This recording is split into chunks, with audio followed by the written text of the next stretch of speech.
mengisikan apa namanya kehadiran, tapi kehadiran Anda dari Google Form itu ini semakin lama, terakhir ini tanggal yang saya masukkan tanggal 5 kemarin ya, itu hanya 7 orang masuk, yang lainnya hanya pertama kali saja tanggal 22 Maret yang banyaknya. Saya lihatkan kepada Anda ya ininya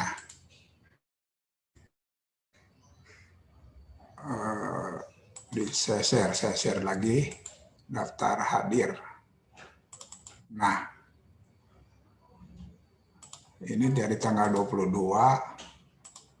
sampai tanggal 5 ini, sampai tanggal yang terakhir itu tanggal berapa? Tanggal 5 Mei. Nah, ini kosong, banyak kosong kelihatan ya, karena ada orang-orang namanya aja. Bisa lihat Anda, tadinya saya mau kasih tanda merah-merah, belum saya kasih tanda merah supaya bisa kelihatan. Jadi yang kosong ini diberi tanda merah.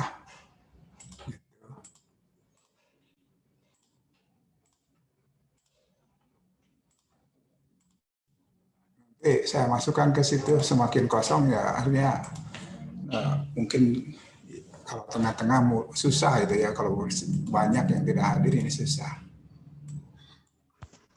Anda tidak. Bismillah, Prof. Ya. Mana?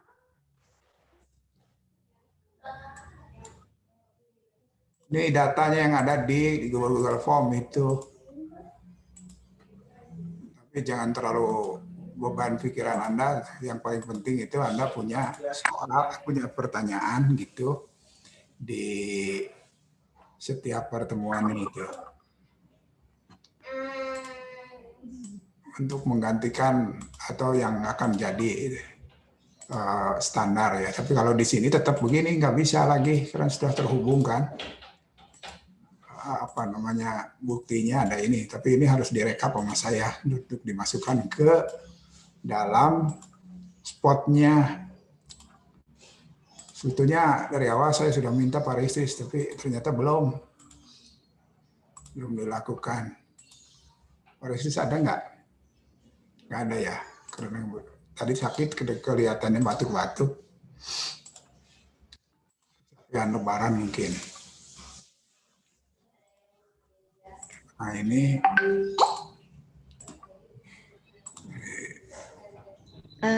Prof. Ya. Mohon maaf sebelumnya, saya mau konfirmasi yang tentang absen yang di Google Form itu. Jadi itu tuh ada yang mahasiswa-mahasiswanya tuh ada yang lupa Prof untuk absen di Google Form yang Prof kasih. Jadi saya sudah merekap semua absennya dari awal, Prof. Ya, tapi bukti saya tetap itu yang buktinya yang secara online gitu, yang bisa masuk ke spot.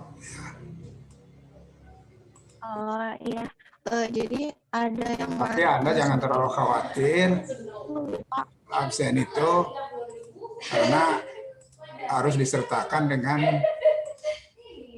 pertanyaan-pertanyaan di setiap pertemuan. Nah, Anda akan diminta begitu dan sudah dipersiapkan begitu, sehingga di setiap pertemuan yang merah ini jadi dihijaukan kembali oleh pertanyaan-pertanyaan. Nanti begitu.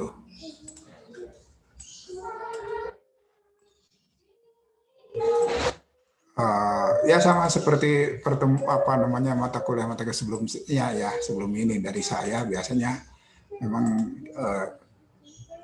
ininya bukan dari absen yang Anda buat,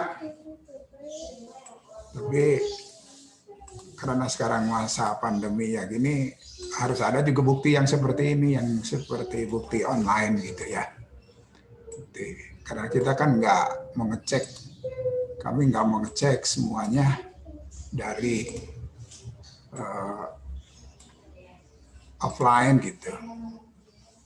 Nah ini yang terakhir tanggal yang belum semuanya, karena kemarin kan ada yang belum saya lihat.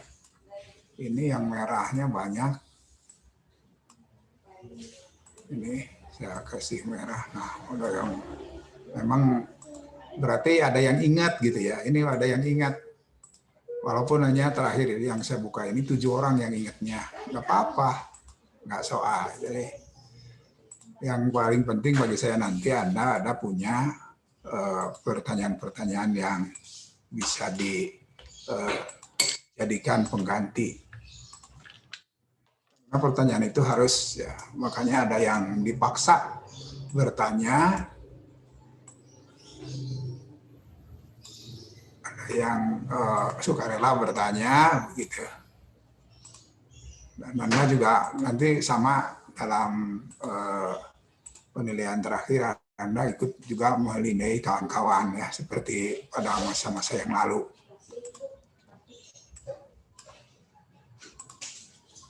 Jadi pada semester-semester sebelumnya gitu.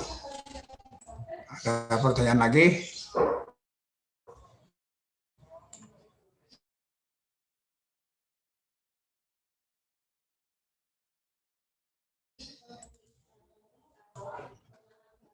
Ini nggak apa-apa bagi saya.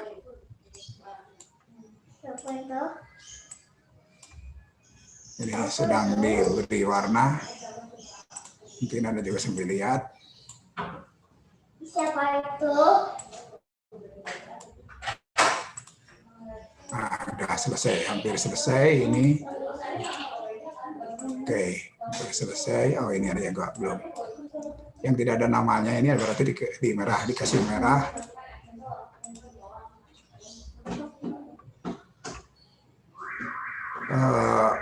Yang tidak ada catatan Anda ya biar saja ini untuk catatan untuk ke prodi gitu ya.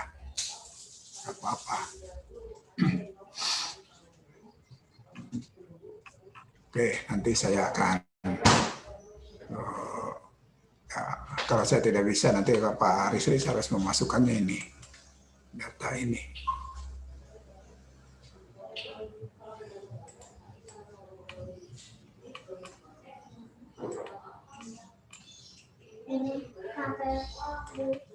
Ini semua kelas gini ya, tapi yang lain ada kelas-kelas yang rajin ya, yang rajin. Kelas angkatan 2020 juga rajin ya mengisinya sehingga penuh. Jarang yang merah-merah begini.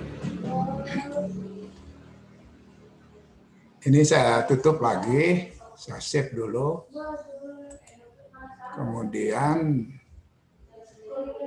silakan lagi Anda yang mau share. Ini yang pertemuan terakhir lah ya. Bagi Anda terakhir lah dengan saya. Walaupun Pak Risris sudah mengakhirinya, nggak apa-apa untuk Pak Risris. Dan Anda masih mau menunggu sebetulnya pengumuman dari saya seperti apa. Jadi harus ada yang ada. Jangan lupa juga untuk hari ini absensinya penuh ya, ada 26 orang ini. Lumayan lebih tinggi kalau ingat absen apa namanya di Google Form-nya itu.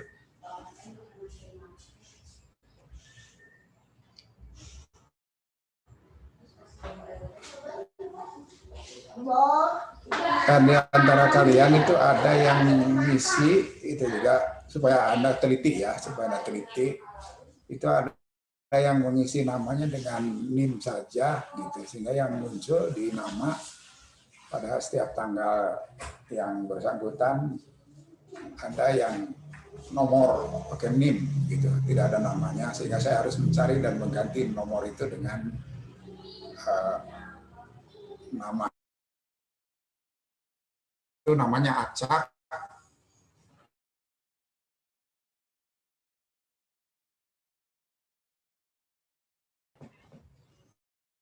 Dari siak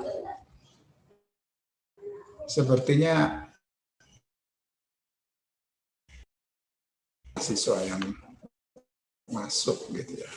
Tapi saya melihat ada kalian ini yang tidak ada di daftar tadi. Di daftar tadi ada di Google Form, tapi di ini nggak ada juga di di spotnya nggak ada. Nah, saya mau lihat apakah Anda ada di. Nah, saya lihatkanlah sekarang. Saya mau online kan. Saya mau buka portal UPI-nya pada apa namanya perwalian ya. So, dia ada di Google sudah siap di jadwalku. Ini jadwalku ini. Lihat kelas B ya. Mana kelas B ini? Kelas B itu 2 orang. Nah, kalau di kelas B ini ada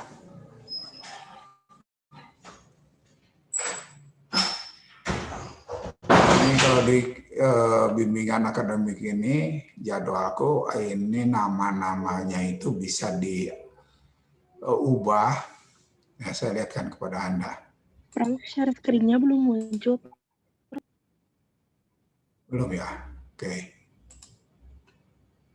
Nah, ini. Ada ya? Sudah ada muncul? Ada, Prof. Oke. Ini nama Anda, ada berapa sini? 42 orang. Saya mau lihat ada semua Anda di sini enggak. Sebab nanti juga kalau enggak ada nama Anda di sini, oke, saya buatkan. Nah, ini pakai diganti jadi abjad.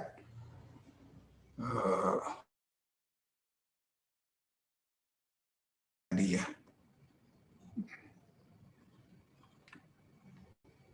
Nah, ada Rahman, Ayu, Risa. Ini tidak masuk. Zenito tidak masuk di sini nih.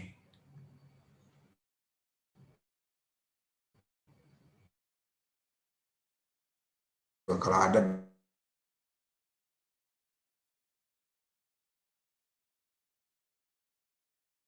atau nama Anda ada di sini nggak? Coba lihat dari atas ya.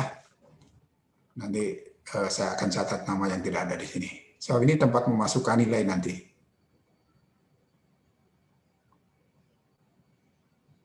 Yang tidak ada bicara ya.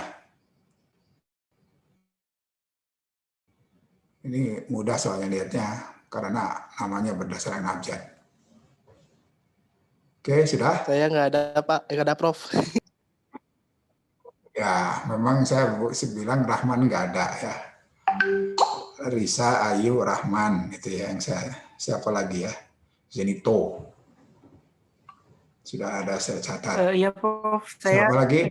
nggak ngontrak, Prof. Nggak ngontrak. Ya, nggak ngontrak kan kemana nanti memasukkan nilai? Karena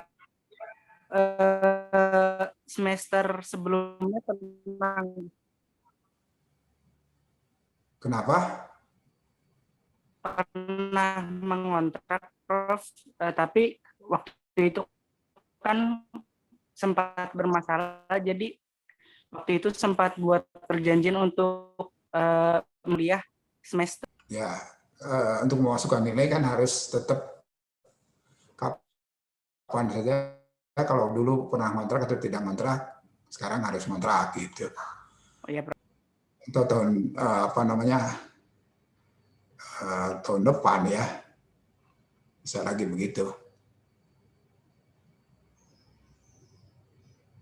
Oke, nanti kita lihatlah perkembangannya dan bagaimana juga kebijakan dari prodi ya, dari prodi. Kalau tidak ngontrak di mana? Walaupun Anda ikut kuliah, nggak apa-apa. Coba ada yang tadi, siapa tadi? Rahman ya? Rahman apa ada di kelas berikut? Saya mau lihat dari kelas yang lain ya. Oke, kelas A. Barangkali ada masuk ke kelas A. Rahman mah ini Prof, ngontraknya malah yang dosen utamanya itu Pak Cucu. Jadi awalnya tuh kan PIK itu dosen utamanya itu yang ada di list itu tuh Pak Cucu gitu ya. Nah, Nah, jadi nggak berarti diterima. belum berubah lagi pas jadi Nah, Rahman kira tes sama aja ternyata pas kesini lah kok di spot nggak ada tugas atau nggak ada apa-apa gitu. Oh ternyata beda ya Prof. Dosen utamanya. Apalagi Gimana ya? Pak Cucu kan apa namanya? Saya minta dengan Pak Cucu sebetulnya ada di kelas ini. Berarti nanti kan pertemuan pertama pernah ada Pak Cucu ya. Tapi nggak tahu gimana setelah ada Pak Riz, Pak Cucunya mundur gitu. Dan tidak bilang lagi ke saya. Pak Cucunya tidak berkomunikasi lagi dengan saya. Saya tanya Pak Riz juga nggak tahu. Nah, ini nanti kita lihat ya kebijakannya dari Prodi lah gimana. Jangan sampai mahasiswa dirugikan ya dengan apapun yang terjadi gitu. Ya kalau nanti jadi tidak lulus kan Anda jadi tidak bagus. Kenapa? Ya kalau ada yang tidak lulus dari satu mata kuliah itu Anda tidak bisa menjadi cum laude lah gitu. Kalau mau cepat 3,5 tahun atau 4 tahun selesai. Saya harapkan Anda semua bisa menyelesaikan kuliah ini dalam waktu singkat, apalagi di masa pandemi ini kan kemarin sudah banyak sekali bimbingan saya juga yang 3,5 tahun. Hanya tidak sampai 8 semester. Jadi setelah ujian PPL, kemudian langsung ujian skripsi gitu. Anda harus lakukan itu supaya jangan lama-lama berkuliah ya. Dan itu juga diurus bagaimana caranya supaya yang salah ngontrak atau tidak ngontrak gitu. Itu jangan sampai merugikan Anda ya. Oke, ada lagi? Ini ada yang chat apa? Chat itu aja apa? Absen ya.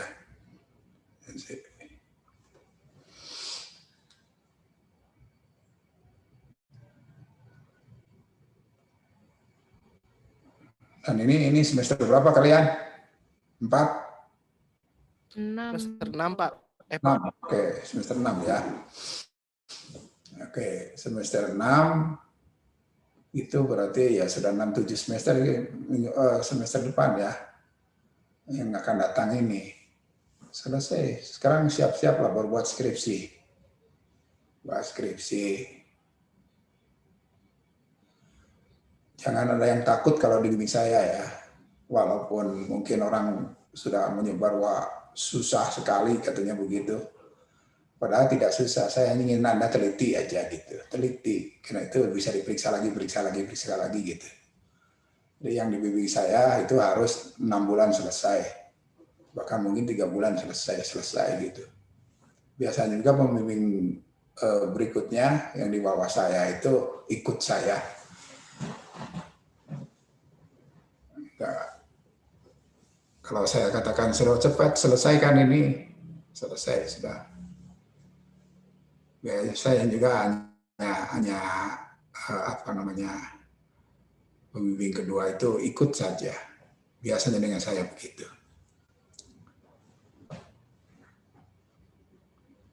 Tapi kalau dengan saya nanti harus, ya pasti ada yang ikut saya lah. Jangan takut. Tapi ada juga yang kemudian sudah 6 bulan, sudah setahun, kemudian capek-capek bimbingan dengan saya, kemudian dia mengganti pembimbingnya, tahu-tahu ujian. Nah, ketemu juga ujian itu dengan saya lagi. Diuji sama saya, ya sama aja pembimbing juga 2 kali. Udah kelamaan gitu, kemudian takut dengan saya, Prodi mempertemukan lagi dengan saya gitu. Kan jadi takut ke neraka itu, makanya jangan ya, supaya tidak akan masuk neraka. Jangan takut kepada neraka, tapi cintailah Allah gitu. Cintailah Tuhan kita, cintailah Nabi-Nya. Kalau ditakut-takuti itu jadi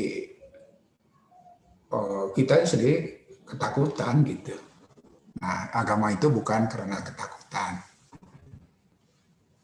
tapi justru karena ini apa namanya, harus karena rahimnya Allah dengan cinta kasihnya.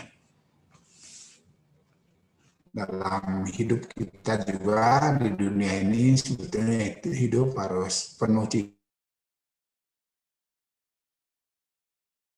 kasih, damai, sejahtera, memusuhi, bukan saling berperang, bertengkar, bukan begitu.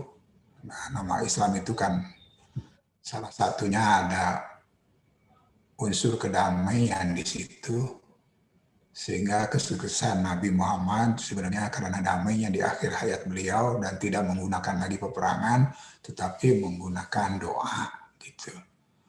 Karena itu doa lebih tajam dan bisa memasukkan orang ke surga karena cinta kasih Rasulullah. Sampai Abu Sufyan pun yang selalu tidak pernah absen dalam berperang melawan Nabi dan selalu menjadi pemimpin, tetapi kemudian beliau mendapatkan hidayahnya dari Allah karena doa Nabi Muhammad SAW, bukan karena perangnya. Bukan karena perangnya. Jadi doa Nabi itu yang lebih tajam lah daripada pedang. Sedangkan pedang, waktu berperang ada yang terbunuh, banyak terbunuh, itu masuk neraka karena mereka sedang melawan Nabi Muhammad dan para sahabatnya, melawan ketaatan, melawan kenabian, melawan kebenaran. Nah, ini menjadikan mereka tidak beriman dan pasti masuk neraka ya sebagai yang dijanjikannya. Nah, gitu. Jadi makanya yang lebih tajam itu pedang daripada, bukan pedang, tapi yang lebih tajam itu adalah doa yang memasukkan kita ke dalam surga. Oke. Silakan, siapa mau bicara, mau bertanya?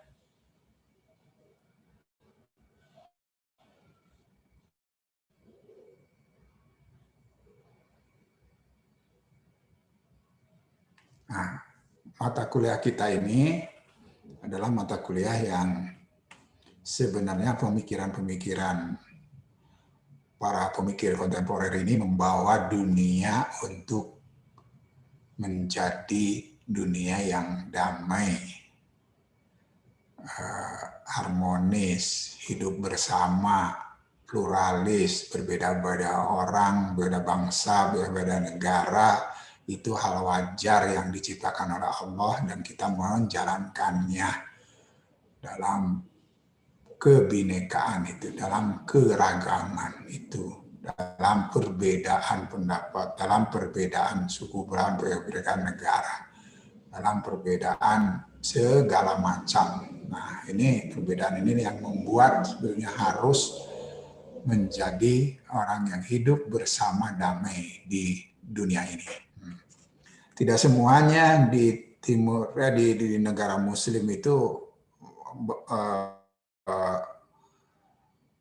orang mengingat Islam itu harus membawa kedamaian yang disebut dengan rahmatan lil alamin itu, rahmat bagi seluruh alam. Tapi banyak yang negaranya itu dijadikan sebagai alat untuk mencari kemenangan kehidupan yang duniawi, yang menjadi kaya raya begitu ya, secara duniawi, sehingga orang berlomba-lomba seperti itu di Timur Tengah.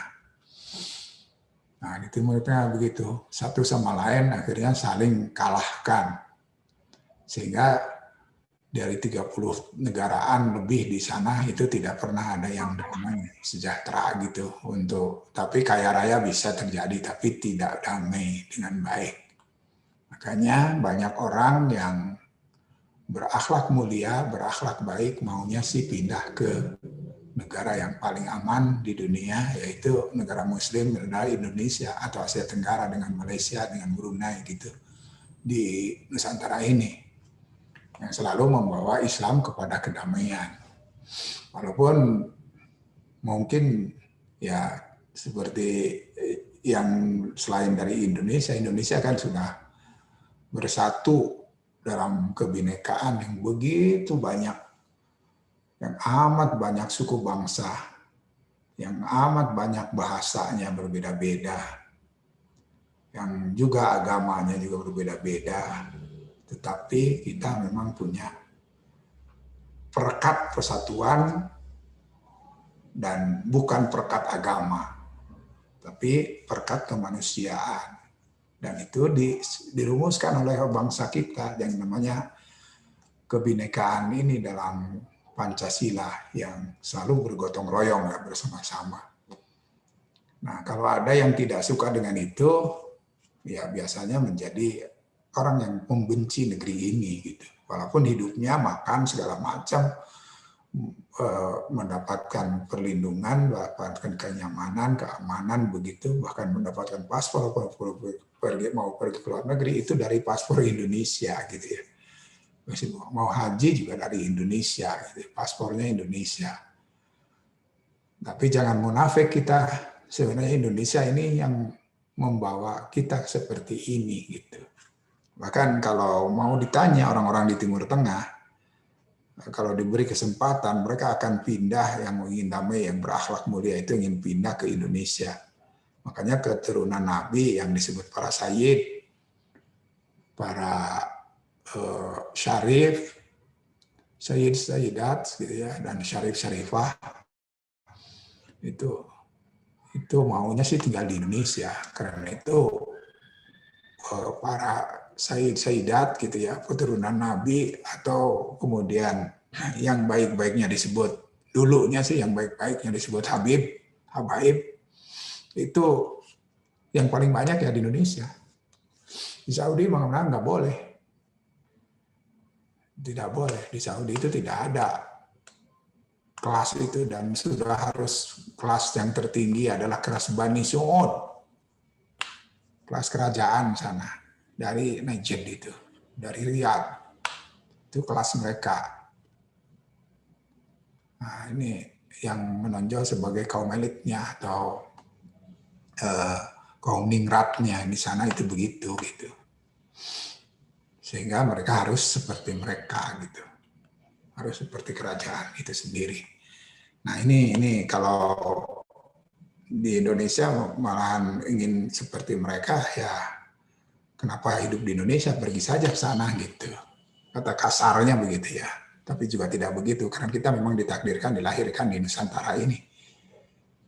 Dan kalau Anda berpengalaman hidup di Timur Tengah, nanti maunya sih walaupun kaya raya, walaupun banyak uang, maunya sih kembali lagi ke tanah air kita di Indonesia ini. Karena yang paling aman, damai ya. Saya sudah 6 tahun hidup di sana. Saya punya gaji juga besar ya. $2.000, $3.000 bisa dapat setiap bulan.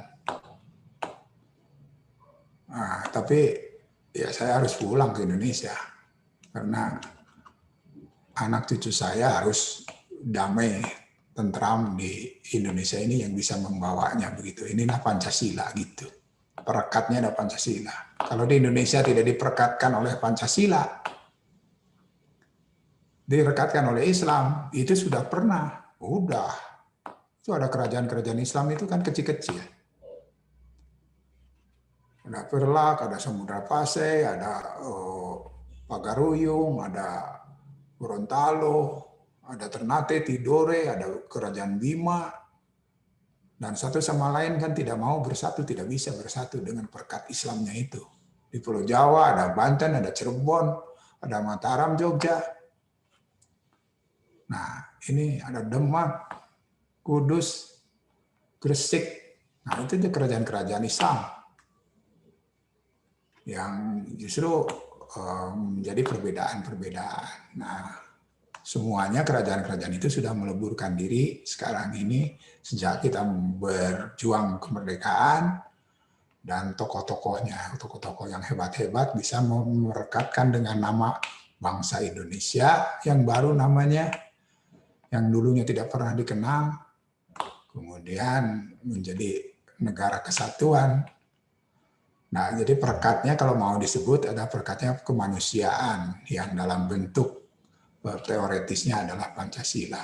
Makanya di situ adalah kemanusiaan yang adil dan beradab, yang semuanya dilandasi dengan ketuhanan yang Maha Esa dan diikat dalam persatuan Indonesia. Nah, keadaan politiknya adalah kerakyatan yang dipimpin oleh hikmah. Nah, itulah Indonesia, persatuan Indonesia. Makanya orang-orang di Timur Tengah mau belajar ke Indonesia itu belajar persatuan Indonesia. Dan nggak ada yang lain di dunia ini, nggak ada. Amerika juga tidak mau jadi negara persatuan, walaupun besar. Brazil yang gede juga tidak. Mereka adalah bagian-bagian negara-negara negara serikat yang diikatkan. Apalagi Eropa, wah sudah semakin kecil-kecil lagi. Timur Tengah, wah lebih kacau. Jadi satu-satunya andalan Anda mencintai Republik Indonesia ini yang sudah ditopang oleh dua kekuatan besar Islam, Muhammadiyah dan NU dan Muhammadiyah. Begitu, ini kekuatan besar. Bukan oleh orang-orang yang tidak bertanggung jawab dengan mengacaukan keadaan di zaman akhir-akhir ini, jadi keadaannya dengan ujaran kebencian, walaupun ada revolusi akhlak, tapi bukan akhlak yang diujarkan. Sehingga negara membubarkan dua faksi organisasi, HTI dengan FPI itu tempatnya para pengujar yang tidak bagus ya di negeri ini. Ya alhamdulillah pada bulan Ramadan ini adalah bulan yang tanpa banyak intoleransi. Nah, jadi sudah merasa harus intoleransi. Karena yang intoleransi sudah ketakutan, sudah tiarap karena mau ditangkap. Jadi tidak ada lagi yang mensweeping rumah-rumah makan, restoran, hotel, tempat hiburan. Di bulan Ramadan sekarang bersih ya. Walaupun masih ada di pemerintahan daerah seperti Banten gitu ya.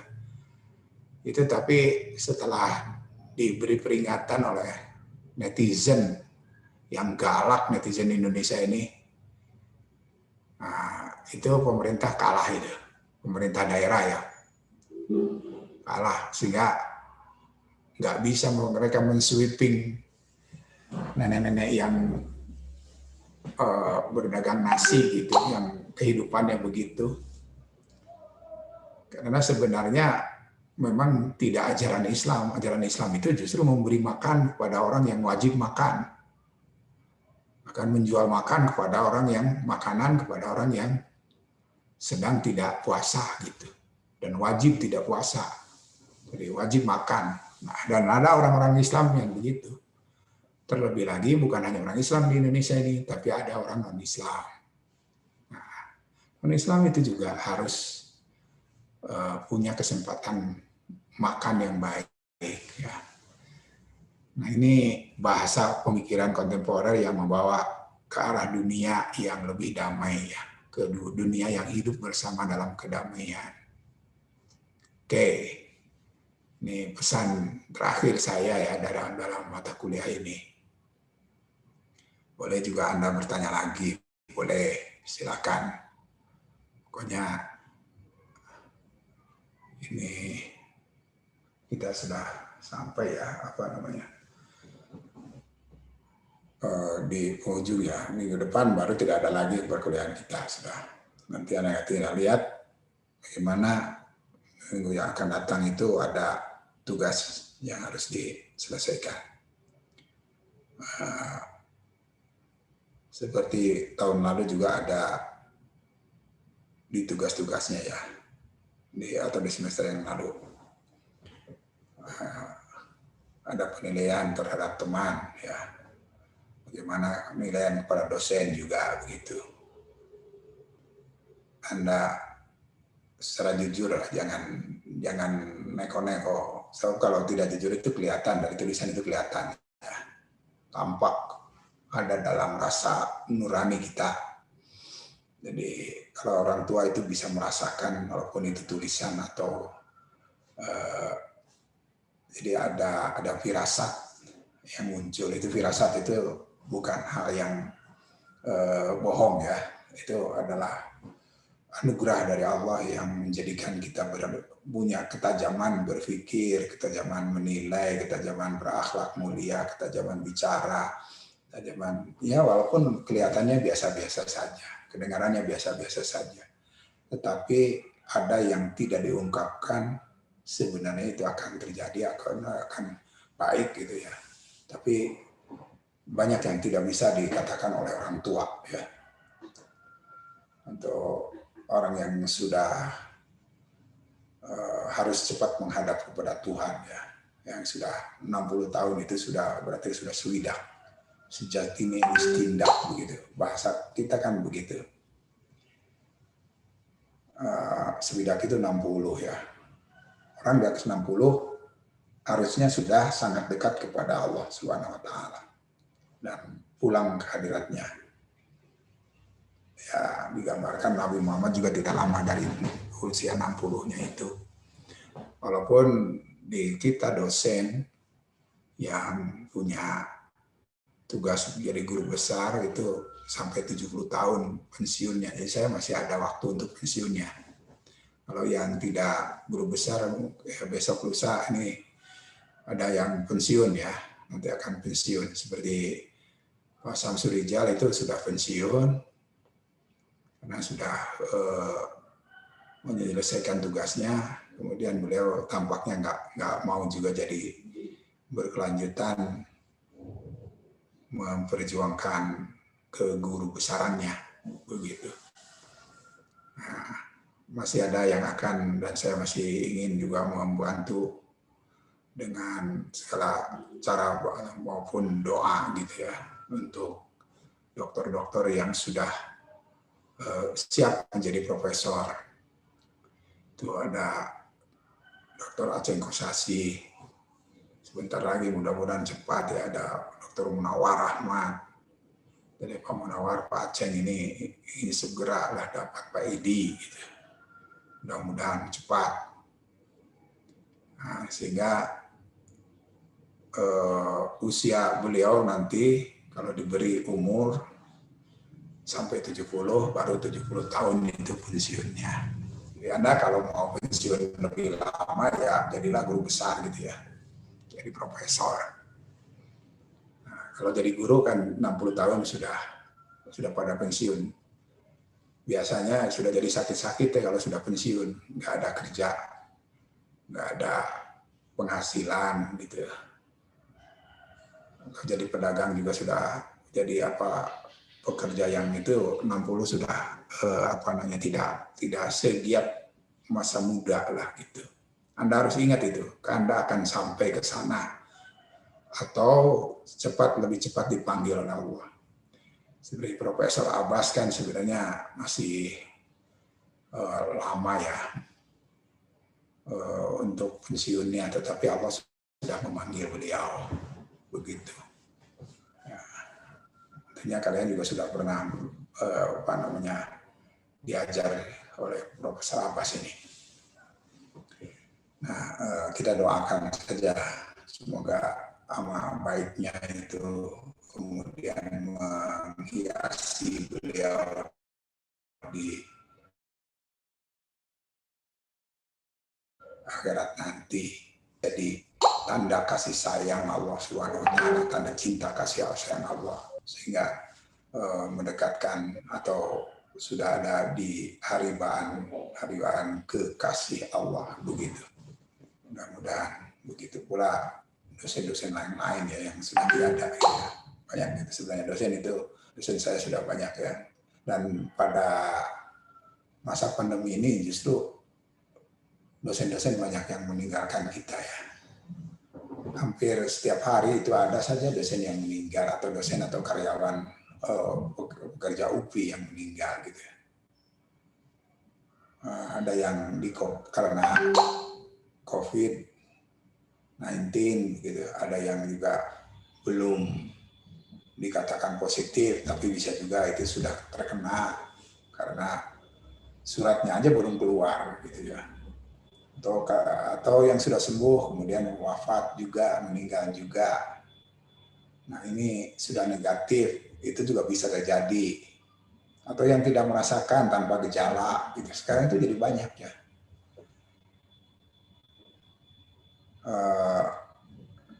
Kalian jaga-jaga ya, yang terutama yang sudah pulang ke kampung itu, mudah-mudahan ya tidak terjadi klaster-klaster baru di kampung ya. Juga barangkali juga jangan-jangan bawa dari kampung ke kota malah bawa virus itu, karena ada yang tanpa gejala itu. Ya di kampung bisa sehat-sehat, dari bawah di Bandung pulang ke Bandung lagi, ternyata bisa jadi bahkan diperiksa bisa jadi juga negatif, tapi pernah mengidap pernah terlewati oleh virus corona itu, tetapi badannya kuat sehingga sampai negatif lagi. Nah banyak juga yang sudah negatif tanpa gejala tapi meninggal juga, bisa jadi karena organ-organ tubuh yang kuat itu di dalam itu menjadi rapuh ya, menjadi rapuh. Bisa karena paru-parunya bisa rusak, atau livernya, atau empedunya, atau darahnya sudah bercampur dengan virus yang tanpa vaksinasi gitu. Nah, vaksinasi juga ada yang vaksinasi yang yang kuat vaksinasinya, jadi memperkuat daya tahan tubuh gitu. Itu vaksinasi ada yang begitu. Ada juga yang membawa kepada kematian juga ada ya, karena tubuhnya yang tidak kuat. Sebenarnya vaksinasi itu begitu ya. Namanya vaksin itu memang memasukkan antibodi gitu ya. Nah, antibodi itu adalah memasukkan virus sebenarnya, kan virus ke dalam badan kita. Nah, ada yang kuat, ada yang tidak gitu ya. Dan itu bisa diperiksa. Harusnya sih yang sudah divaksinasi itu diperiksa kembali supaya tahu berapa persen imunitasnya terjaga, atau daya tahan tubuhnya itu ketahuan gitu ya. Ketahuan. Nah, ini bagus ya. Biasanya reaksinya memang bisa jadi sakit dulu gitu. Bisa jadi. Apalagi yang tua ya, yang muda aja bisa begitu. Jadi Anda yang nanti kalau mahasiswa sudah ada divaksin, jangan kemudian kabur takut divaksin ya. So, bisa terjadi kalau tidak divaksin lebih parah dari ya, walaupun divaksin itu sendiri akan menjadi sakit dulu gitu, bisa jadi disakiti dulu. Ada yang juga tidak sakit, ada gitu ya. Oke, ini obrolan nyantai di akhir perkuliahan kita ya. Nah, yang terakhir sekali ya nanti bimbingan skripsi ya, bimbingan proposal dulu. Makanya dari sekarang kalian disiapkan buat proposal ya, proposal riset penelitian Anda gitu. Mau di mana? Saya anjurkan Anda membaca dulu jurnal-jurnal internasional, ya minimal terjemahan dari abstraknya dulu lah, kayak apa gambarannya gitu aja. Dan bacalah berbelas-belas jurnal internasional. Nanti Anda akan mendapatkan inspirasi dari situ, mana yang dapat menarik pemikiran Anda untuk bisa masuk ke dalam riset yang akan Anda jalankan. Itu lebih bagus gitu ya, daripada nanti nunggu bagaimana orang ini. Sebetulnya harus dipersiapkan oleh kita. Makanya untuk kalau yang di S2, S3 biasanya harus mempersiapkan sebelum masuk, ya mempersiapkan proposal sebelum masuk ke pasca sarjana. S2 maupun S3 itu harus disiapkan dulu mana pemikiran Anda itu apa yang akan Anda teliti begitu. Bahkan sekarang ini kalau dari Anda sih kalau Anda bagus dipersiapkan bisa langsung ke S3 ya. Ada program langsung ke S3. Dan bisa juga tidak tanpa kuliah, namanya by research ya. Jadi disertasinya by research ya, kuliahnya by research. Jadi risetnya aja. Kemudian lulus saja sidang atau doktor aja gitu. Itu juga bisa terjadi. Tapi tidak otomatis begitu. Harus dari awal Anda, dari sekarang mungkin ya Anda persiapkan. Sehingga pas lulus ini, oh bagus ini harus seperti disertasi, itu bisa diusulkan untuk langsung mendapatkan penelitian. Negara selalu memberi biaya untuk menelitinya. Nah, sekarang itu bisa ratusan juta itu untuk ratusan juta rupiah untuk sebuah disertasi ya. Dan bisa tanpa S2 dulu, langsung S3. Anda carikan itu. Kejarlah itu. Kejar. Kalau Anda masih mau berilmiah, berakademis ya. Tapi kalau Anda sudah malas begitu ingin jadi cepat-cepat bekerja, cepat-cepat mendapatkan keluarga, cepat-cepat untuk tidak repot lagi dalam perkuliahan akademis yang membosankan bagi Anda, nah itu janganlah. Tapi kalau menyenangkan, jadi tantangan, jadi hiburan, maka kejarlah itu. Karena kalau seperti bagi saya ya, itu perkuliahan itu adalah hiburan ya. Ikut kuliah itu hiburan, diskusi hiburan. Menemukan hasil-hasil penelitian yaitu meneliti, berdiskusi, berdebat, dan berpikir itu adalah hiburan yang paling bagus. Itu bacalah setiap kali itu dengan bacaan-bacaan maupun ya terlebih lagi Al-Quran dan Sunnah itu harus selalu dibaca lah oleh Anda, oleh kita semua. Saya juga terus setiap malam sekarang itu harus baca 2 juz Al-Quran atau 1 juz kalau kecapean. Itu harus tamat lah, dalam sebulan itu 2 kali Al-Quran ditamatkan. Sudah tua harus begitu ya. Dari sejak muda juga memang harus dimulai. Ini tidak, yang kalau baca Quran itu tidak harus untuk orang yang berakademis ya, meningkatkannya. Tapi orang biasa-biasa saja juga memang harus begitu. Dekatkan dan cintai Allah, dan nanti kalau belum mengerti nanti juga akan diberi pengertian oleh Allah sendiri.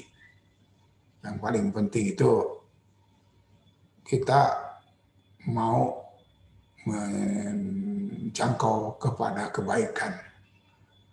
Yuridillahu bihi khairan yufaqihu fiddin. Jadi untuk membawa pemahaman yang benar tentang agama itu karena ada kehendak Allah di situ. Nah, kehendak Allah itu munculnya dari kehendak manusia yang baik. Kehendak kita baik, ingin segala macam menjadi baik, mencintai apa yang kita lakukan, kemudian nah itu yang yuridullah bihi khairan. Allah mau melakukan ini karena ada kebaikan di situ bagi orang, maka yufaqihu fiddin, akan punya pemahaman yang bagus tentang agama. Begitu. Katakanlah kita kepada kelakuan-kelakuan Nabi ya, tindakan-tindakan Nabi, terutama baca selawatlah yang banyak. Ini mendekatkan dan merekatkan kita dengan Nabi Sallallahu Alaihi Wasallam. Dan membaca salawat itu kita sedang dialog, sedang bergaul dengan Nabi SAW. Dan kita akan bertemu dalam setiap kali kita sholat dengan Nabi. Itu sudah kepastian karena kita mengatakan kepada Nabi dan menyapa Nabi setiap kali sholat kita. Assalamualaikum ayuhan nabiyyu warahmatullahi wabarakatuh. Itu sapaan kita. Jadi salam kita kepada Nabi kepada engkau, wahai Nabi. Assalamualaikum ayuhan Nabi. Wahai Nabi, aku menyampaikan salam kepadamu. Salam sejahtera, salam damai, salam harmonis kepada engkau. Jadi itu Nabi itu tetap hidup ya. Dan selalu kita sapa. Nah, makanya gunakanlah kesadaran kita dalam menyapa Rasulullah SAW. Karena setiap kali duduk kita di tengah-tengah waktu tahiyat awal dan di akhir untuk tahiyat akhir gitu. Dan itu ada berapa? Jadi kalau subuh sekali, zuhur 2 kali, asar 2 kali, maghrib 2 kali, isya 2 kali. Jadi ada 9 kali kita melakukan audiensi dengan Allah dengan Nabi Muhammad setiap harinya. Sekaligus sama dengan beraudiensi dengan Allah dengan kata penghormatan at-tahiyatulillah, at-tahiyatul mubarakatuh, salawatu thayyibatulillah. Itu pertama kali dengan Allah, kemudian kedua kali adalah menyapa Nabi Muhammad. Yang ketiga kali kita adalah doa kita untuk kita adalah alaina wa ala ibadillahi shalihin. Dengan penyembah-penyembah Allah yang soleh-soleh, yang baik-baik. Ya, silakan kalau ada yang mau bicara. Jangan sampai ditunjuk, ini yang terakhir ya.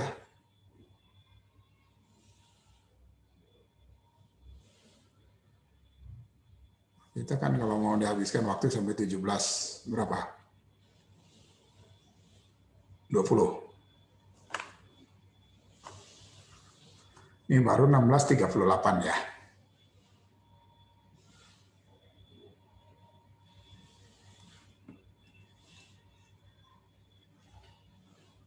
Nih, lumayan sudah ada 37 orang ya, sudah mulai hampir mendekati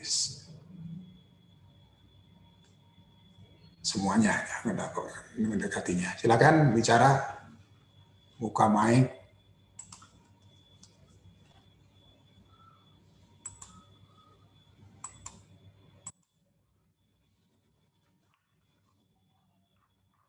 Ini kan siapa yang nggak buka mic aja ya.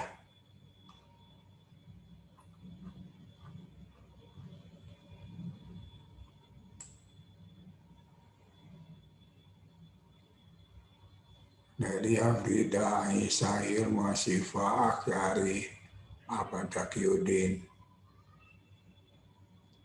Ayada, Anissa, Asef Soleh, Azril, Destia, Tia, Dinda, Anjeli, Geri, FTH, Intan, Maisa, Nenden, Nida, Nita, Novi, Kisti, Rahman, Revaldi, Riki, Salma, Sarah, Satria, Perdana, Sela, Salih.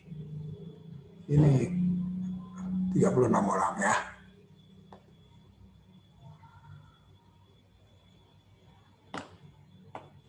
Ada yang nggak kesebut nggak?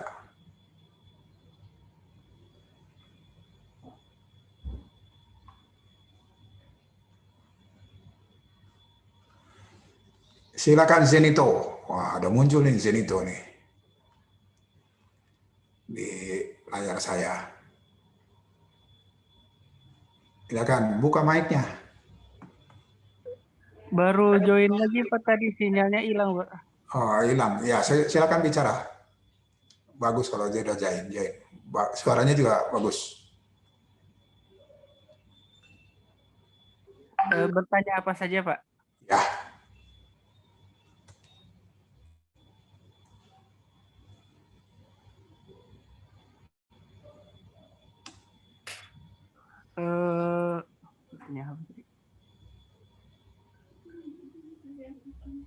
Gunanya apa ya?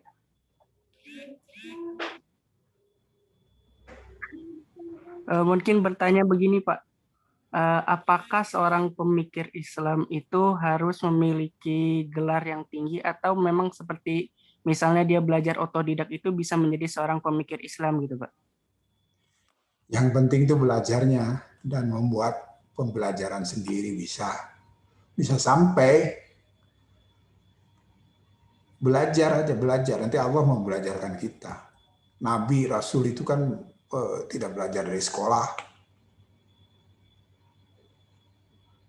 tapi bisa menembus sampai surga itu, sampai akhirat itu bisa tembus, sampai wahyu Tuhan itu turun kepadanya, langit dibukakannya sehingga wahyunya turun.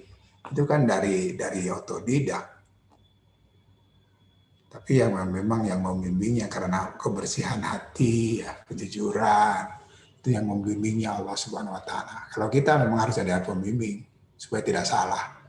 Ada yang otodidak sekarang itu jadi banyak yang jadi ustadz, ngaco. Kenapa ngaco? Karena belajarnya cuma dari popularitas yang ada di media sosial. Merasa sudah sangat hebat kalau sudah menemukan sesuatu dari Google gitu. Nah, apalagi kebahasaannya tidak bagus, sehingga terjemahan orang yang dipakai, terjemahan yang dilakukan oleh orang lain itu bisa keliru. Apalagi kalau tidak membawa roh bahasanya itu sendiri, tidak bawa budaya bahasanya itu sendiri, itu bisa kacau. Karena terjemahan ternyata tidak membalikkan seperti membolak-balik mesin penerjemah atau mesin kamus gitu. Tidak begitu.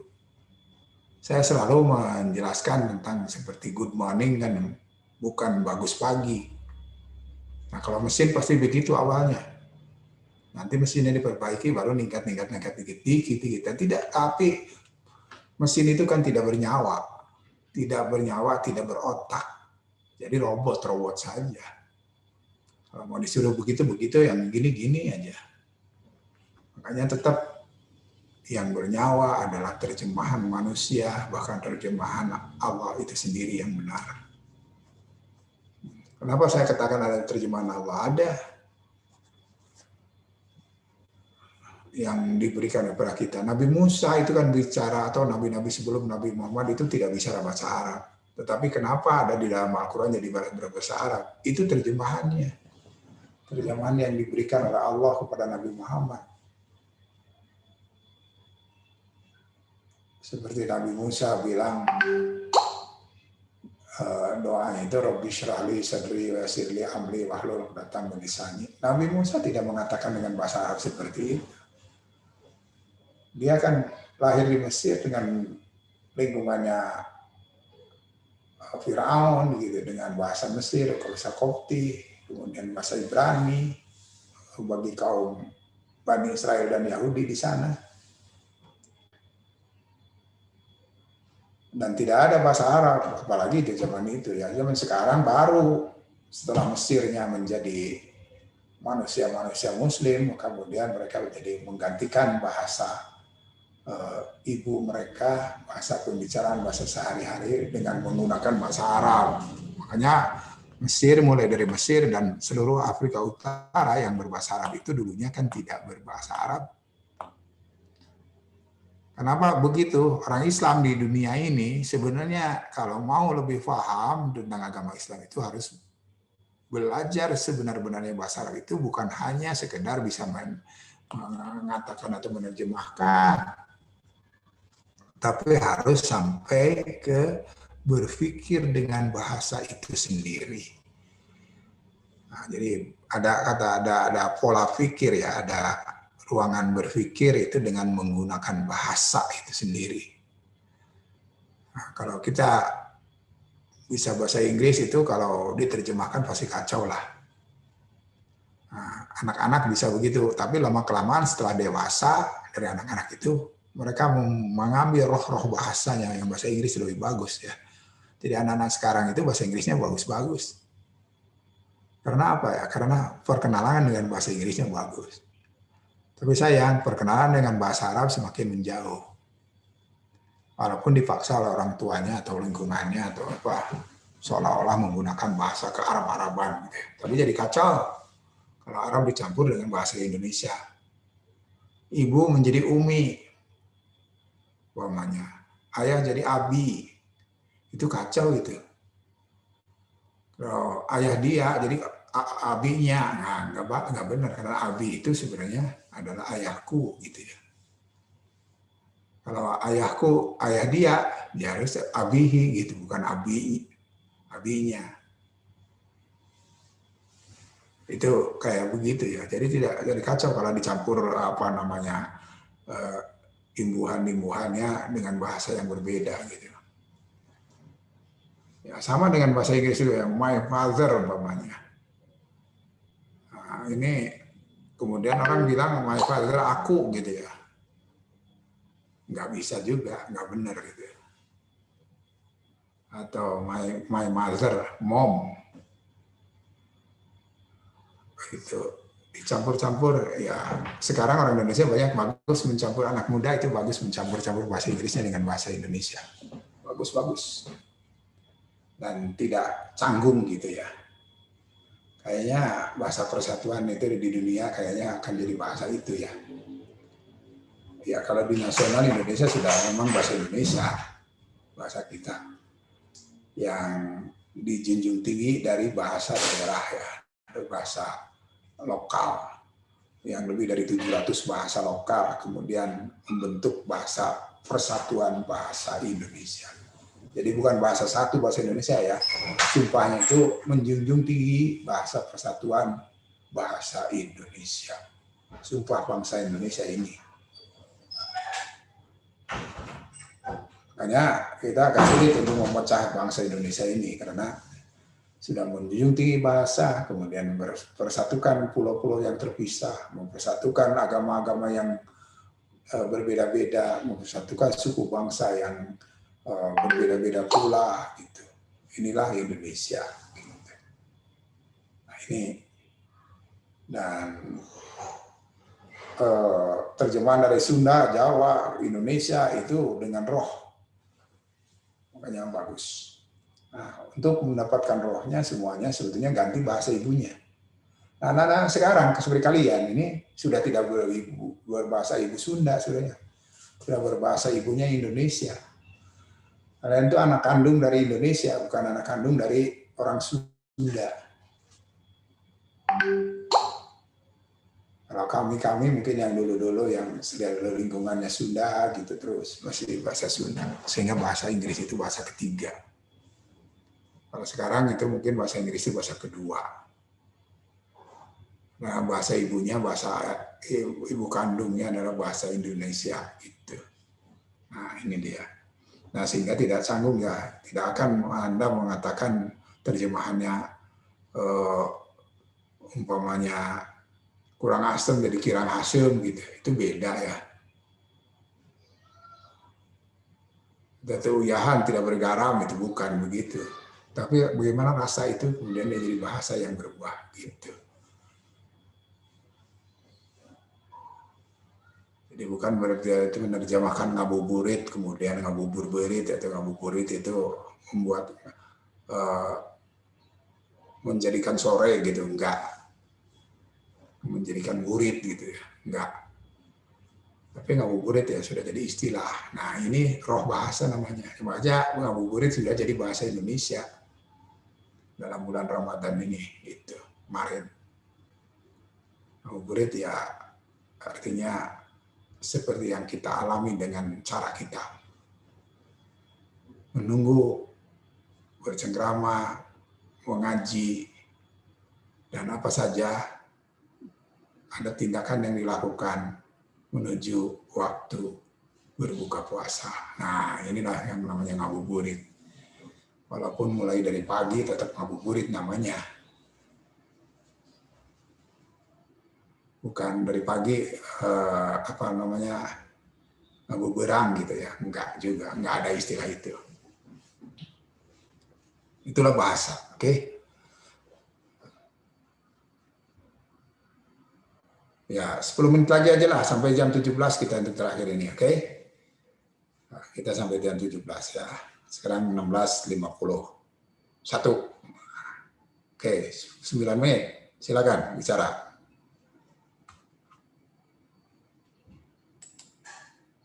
Rahman mau bicara, Rahman?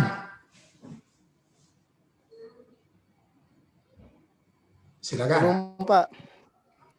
Kapan ini terakhir?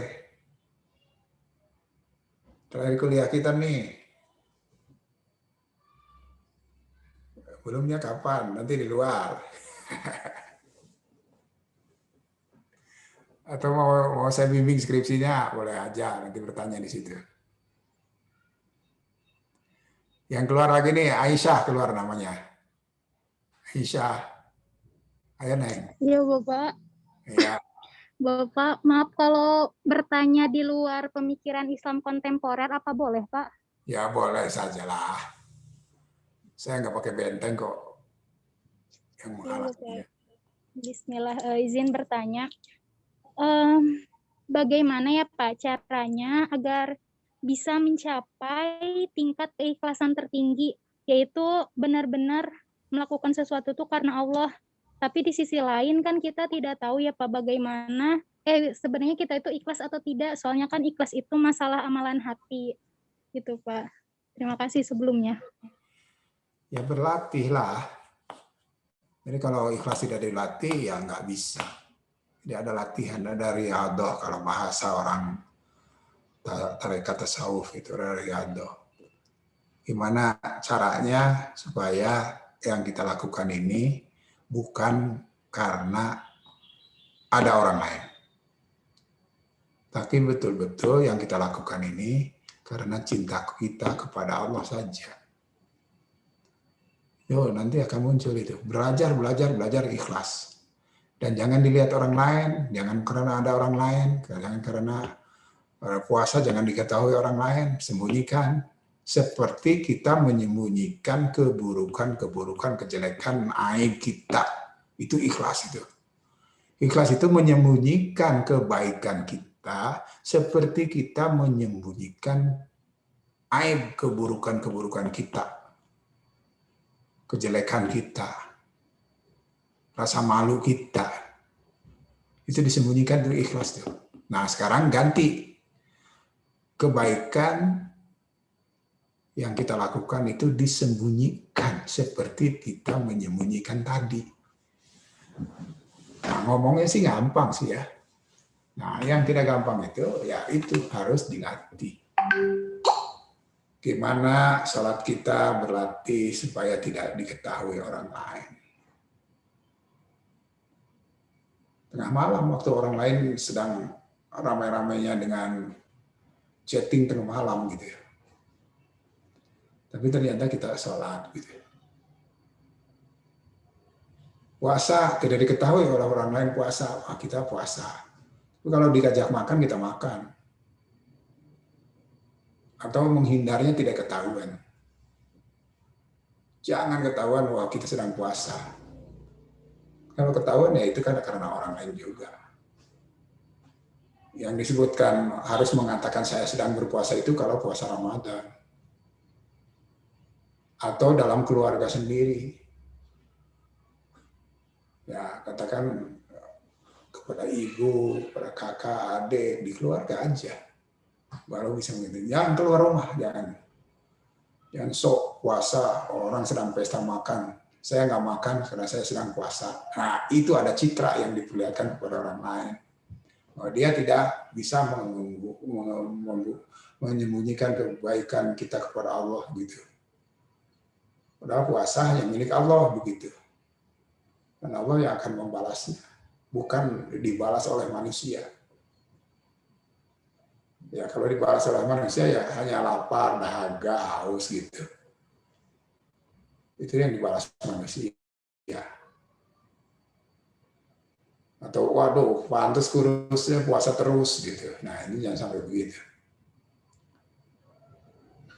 Saya melihat ada, saya tanya-tanya juga kepada orang-orang dekat ya di Istana Negara gitu.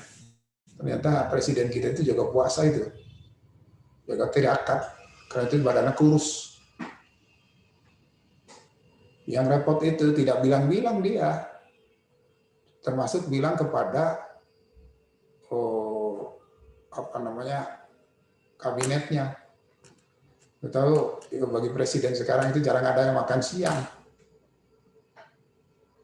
Tidak ada makan siang. Kalau rapat juga terus saja jalan begitu. Istirahat sebentar, tidak ada makan siang karena walaupun disediakan makan siang itu nggak ada presiden di situ. Akhirnya menteri juga malu begitu. Karena presiden itu istirahat. Nah, tapi dia nggak pernah tahu, orang-orang lain yang dekatnya itu nggak pernah tahu bahwa dia kuasa. Kalau tidak bocor dari keluarganya. Dari keluarganya yang dulu, dari ibunya yang sudah tidak ada, pernah bilang begitu. Nah, ini contoh yang bagus lah bagi negarawan ya. Orang tidak melihat seperti kebaikannya Kiai Ma'ruf Amin sebagai Kiai gitu. Tidak lihat begitu.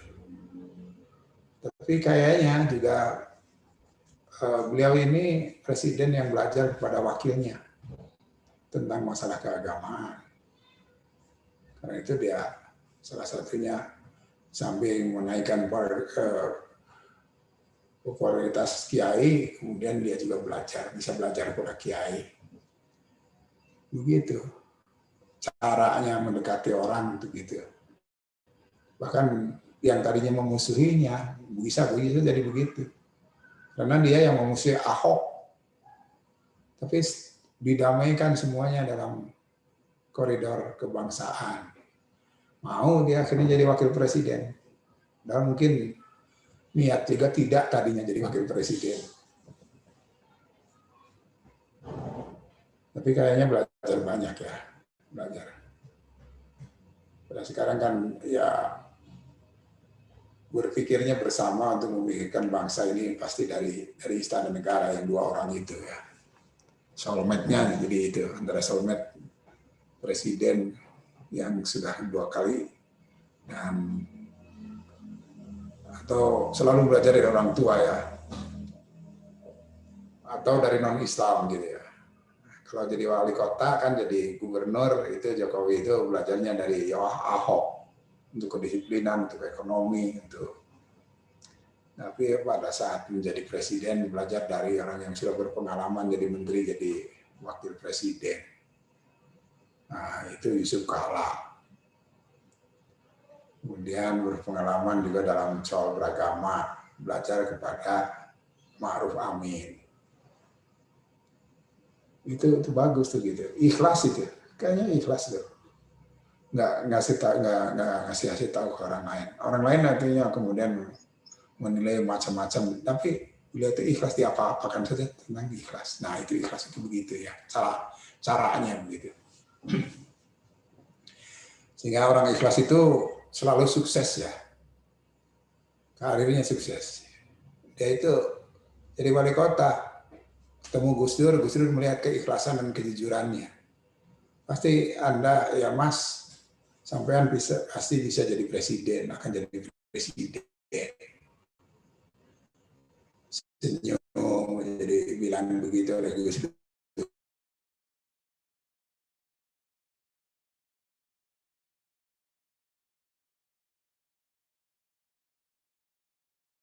Ternyata ini jadi gubernur lancar. Presiden kalian itu sampai jadi presiden 2 kali. Siapa yang lancar dari Bung Karno jadi presiden tidak lancar. Pak Harto juga nggak lancar. Banyak lika-likunya yang itu. Kemudian Habibie juga yang tidak mau jadi presiden. Nah, itu gangguannya begitu. Kemudian makanya ingin cepat berhenti. Megawati jadi presiden itu kalah dulu sama Gus Dur. Nah, Gus Dur orang ikhlas itu juga ikhlasnya luar biasa. Mau jadi presiden itu tidak pakai modal apa-apa, langsung jadi presiden walaupun diturunkan dalam waktu singkat. Nah, kemudian baru Megawati menggantikannya. Itu Megawati yang dipilih tidak terpilih di DPR sampai nangis karena yang jadi Gus Dur gitu. Yang terpilih Gus Dur waktu itu dengan poros tengahnya. Kemudian Bu Mega jadi wakilnya mau. Nah, Gus Dur turun. Nah, Bu Mega naik. Bu Mega itu mau dipilih lagi juga nggak jadi, nggak bisa. Karena memang hanya sampai di situ karir Megawati ya. Jadi presiden itu karena berkah Gus Dur saja. Karena Gus Dur yang menerima presiden atau wakil presiden dari perempuan, itu yang Gus Dur, yang feminisme. Itu Gus Dur. Kemudian SBY itu yang terpilih yang mengalahkan Mega. Dan kemudian itu juga tidak mulus ya, karena berhubungan berseteru dengan majikannya itu presiden sebelumnya, karena jadi presiden menganggap dirinya didolimi oleh presiden ya. Kemudian orang Indonesia biasanya kasihan, akhirnya kasihan 2 kali dikasihani, itu naik jadi presiden. SBY. Sekarang baru ketahuan seperti itu hasil kerjanya selama 10 tahun. Nah, baru sekarang kita punya presiden yang krempeng ini. Bisa krempeng itu kita dapat tahu dari orang-orang terdekatnya, karena beliau itu suka tirakat. Nah, tirakat itu bahasa Arab dari tarekat, tarikoh, metodologi untuk mencapai kebaikan kebenaran. Nah, itu riyadhah, ada latihan-latihan menuju ke arahnya. Alhamdulillahirrahmanirrahim, sudah sampai lebih dari 17. Jam 17, saya ingin menutup acara ini dengan doa. Allahumma Rabbana innana sami'na munadiyan yunadi lil iman. Allahumma sholli wa sallim wa barik ala sayyidina wa maulana Muhammadin al-Fatih lima ukhliqa wal khatimi lima sabaqa nasiril haqqi bil haqqi wal hadi ila siratikal mustaqim wa ala alihi wa sahbihi haqqa qadrihi wa miqdarihil azim. Allahumma ja'al afdhala shalawatika abada wa anma barakatika sarmada wa azka tahiyatika qadda wa anada ala asyrafil khalaiqil insaniyah wa mahbitil asrarul rahmaniyah wa turi tajaliyatil ihsaniyah Sayyidina Muhammad ibn Abdillah wa ala sairil anbiya'i wal mursalin wa ala alihim wa ashabihim wa man tabi'ahum ila yaumiddin. Allahumma inna nas'aluka al-ikhlas fil qawli wal amal wa kalimatal haqqi fil ghadabi war ridha wa khasyataka fil ghaibi wasyahadah. Allahumma inna nas'aluka sidqat tawakkuli alaika wa husnal zanni bika warzuqna taqwaka warzuqna mahabbataka warzuqna ridhaka ya rabbal alamin. Allahumma nawwir qulubana bil ikhlas. Allahumma nawwir bil ikhlasi qulubana wasta'mil bi ta'atika abdanana wa khalis minal fitani sirraha wa qina syarra waswasi syaitan. Rabbana atina fid dunya hasanah wa fil akhirati hasanah wa qina adzabannar. Walhamdulillahi rabbil alamin. Amin ya rabbal alamin. Al-Fatihah. A'udzubillahi minasyaitonir rajim. Bismillahirrahmanirrahim. Alhamdulillahi rabbil alamin. Ar-Rahmanirrahim. Maliki yaumiddin. Iyyaka na'budu wa iyyaka nasta'in.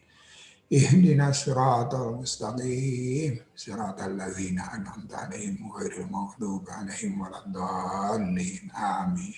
Amin. Amin ya rabbal alamin.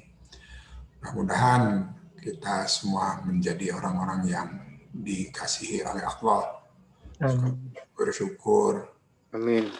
Mendapatkan ridhonya, mendapatkan cintanya, mendapatkan kasih sayang dari Allah Subhanahu wa taala untuk memberi kasih sayang kepada alam semesta ini yang menjadi rahmatan lil alamin.